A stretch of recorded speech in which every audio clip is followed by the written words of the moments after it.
اس کو کہا جاتا ہے دل انسانی جسم کا بادشاہ ہے۔ جو چیزیں دل میں پنپتی ہیں، جو خواہشات دل کے اندر قرار پکڑتی ہیں، سارا وجود وہی کرتا ہے۔ انسان کا پورا نظام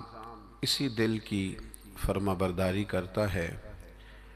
لیکن ہوتا یہ ہے کہ نہ چاہتے ہوئے بھی، سمجھ بوجھ رکھتے ہوئے بھی،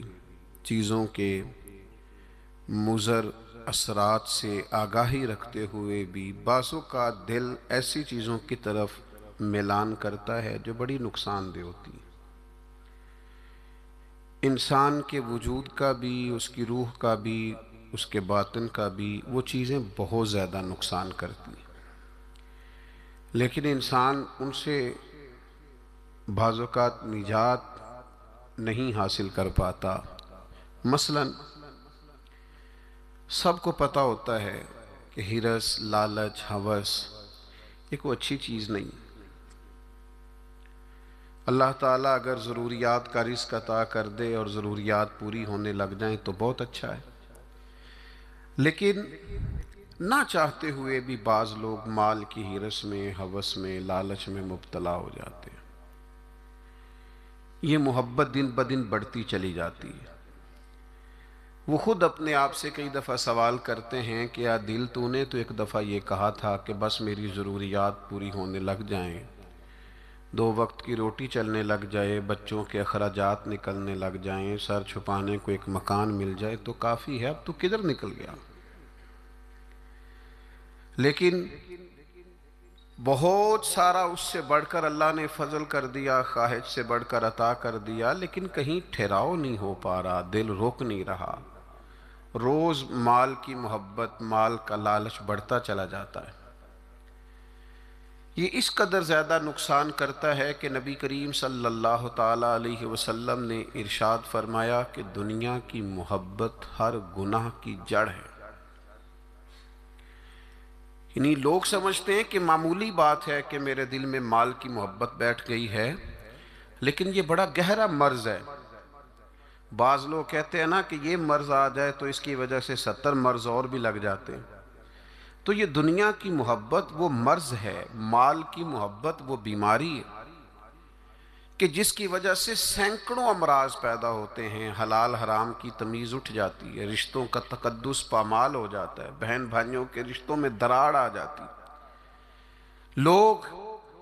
اس مال کی محبت میں مبتلا ہو کر خونی رشتوں تک کو بھول جاتے ہیں۔ تو اگر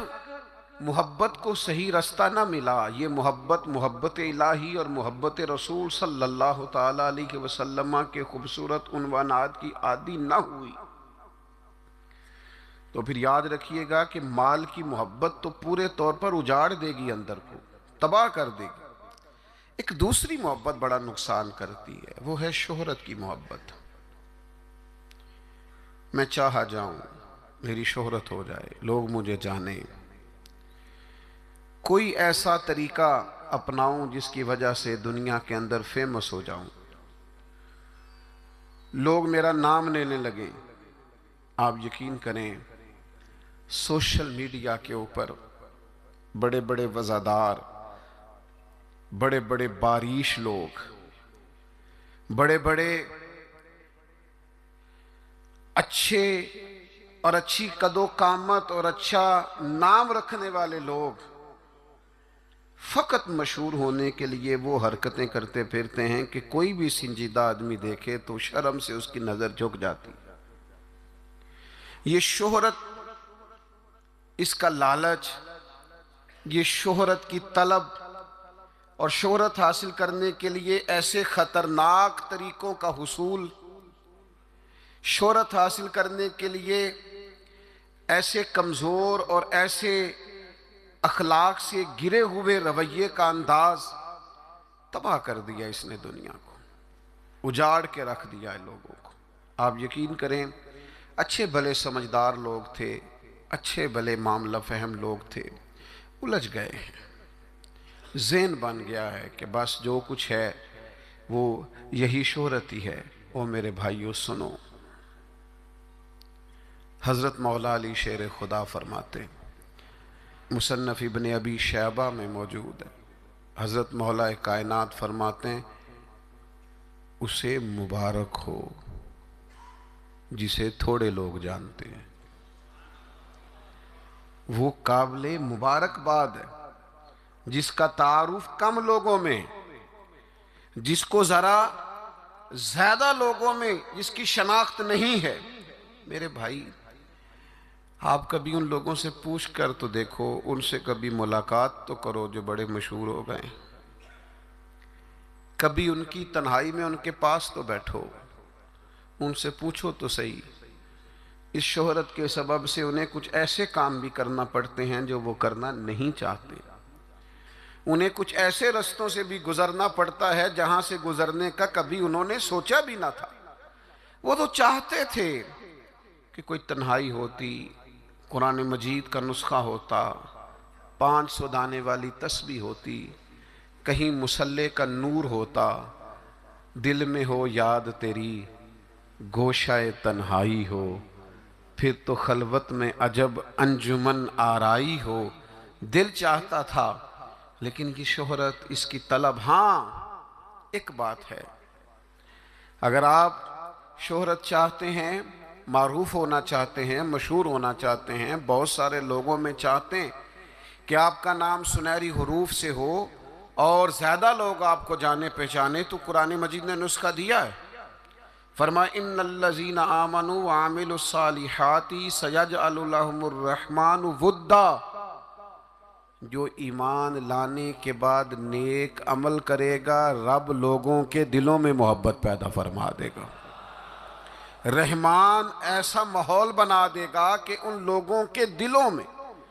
اللہ تعالیٰ لوگوں کے دلوں میں اس بندے کی محبت پیدا کر دے گا۔ ایک اور محبت ہوتی ہے، اولاد کی محبت،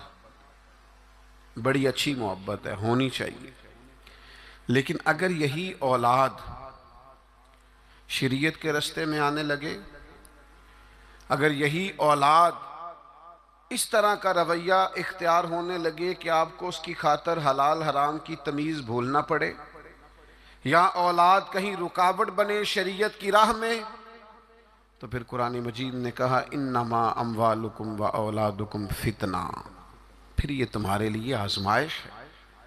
پھر تمہیں تھوڑا غور کرنا پڑے گا، تمہیں پھر دیکھنا پڑے گا، پھر تمہیں توجہ کرنی پڑے گی کہ کہیں اللہ رسول کے رستے میں تو نہیں آ رہی۔ حضرت ابوبکر صدیق رضی اللہ تعالیٰ عنہ کے بیٹے نے ایک دفعہ کہا تھا کہ ابا جی، مسلمان ہونے سے پہلے جب بدر کے دن میں کفار کی طرف سے لڑتے ہوئے آ رہا تھا تو آپ میری تلوار کی زد میں آ گئے تھے، میں آپ کو قتل کر سکتا تھا پر میں نے باپ سمجھ کر کے چھوڑ دیا۔ تو سیدنا ابو بکر صدیق فرمانے لگے بیٹا تو ابھی کلمہ نہیں پڑھتا تھا، تو نے مجھے باپ سمجھ کے چھوڑ دیا، اگر تو بدر والے دن میری تلوار کے نیچے آتا تو میں تجھے کبھی بیٹا سمجھ کے معاف نہ کرتا، دین کا مخالف سمجھ کے قتل کر دیتا۔ اس لیے کہ جو اولاد شریعت کے رستے میں آئے گی، دین کے رستے میں آئے گی، پیغام حق کے رستے میں آئے گی، اسے اولاد سمجھ کر درگزر تھوڑا کیا جائے گا۔ میرے عزیزو، وطن کی محبت بھی کبھی غالب آتی ہے، علاقے کی محبت بھی کبھی غالب آتی ہے۔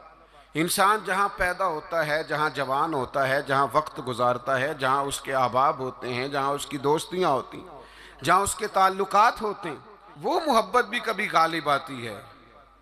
لیکن یاد رکھنا، سارا کچھ ہی مکہ مکرمہ میں موجود تھا، وہیں پیدا ہوئے تھے صحابہ، وہیں دوستیاں تھیں، تعلق تھے، رشتہ داریاں تھیں، لیکن جب پتہ چلا نا کہ محبوب کو مدینہ پسند ہے تو پھر کسی نے بھی وطن سے پیار نہیں کیا، محمد عربی کے شہر سے محبت فرمائی ہے۔ آپ ان ساری محبتوں کو گنتے جائیں، وہ دولت کی ہو، وہ شہرت کی ہو، وہ اقتدار کی ہو، وہ اولاد کی ہو،